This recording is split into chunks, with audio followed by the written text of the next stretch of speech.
कि middle class lower class की तरफ चला गया। अभी एक और नया जो डेटा निकल के आया उसमें यह आया कि 7.5 करोड़ भारतवासी वापस गरीबी रेखा के नीचे चले गए हैं।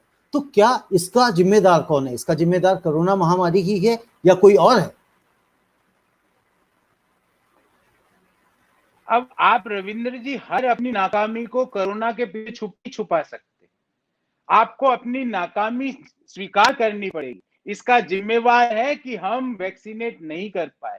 इसका जिम्मेवार है कि हमने बिना सोचे समझे 4 घंटे के नोटिस पे तालाबंदी करी। इसका जिम्मेवार यह है कि जनवरी फरवरी मार्च 2021 में हमने ये घोषित कर दिया कि हमने कोरोना को हरा दिया। इसका जिम्मेवार है कि हमने 6.5 करोड़ से ज्यादा डोजेज जो हिंदुस्तान के लोगों के लिए हिंदुस्तान की कंपनियों ने बनाए थे वो हमने दूसरे देशों को एक्सपोर्ट कर दिए। ये सारी जिम्मेवारी आपको फिक्स करनी पड़ेगी। और मैं एक बार फिर पुनः दोहराऊंगा कि हमारे देश में लाइफ्स और लाइवलीहुड इंडिपेंडेंट नहीं है, वो इंटरडिपेंडेंट है। अगर जान रहे तो ही जहान आएगा और जहान जब भी आएगा जब जान रहेगी।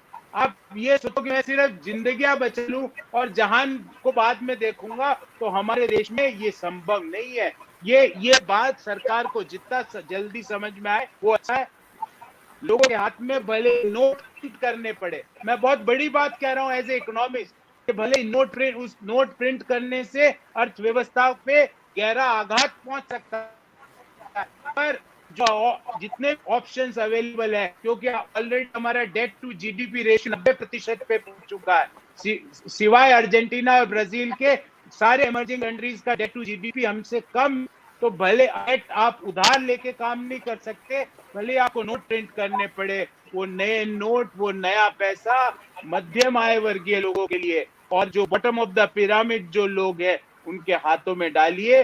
कंजम्पशन को मत गिरने दीजिए, नई डिमांड को मत खत्म होने दीजिए, मिडिल इनकम ग्रुप को लोअर इनकम ग्रुप से मर्ज होने दीजिए।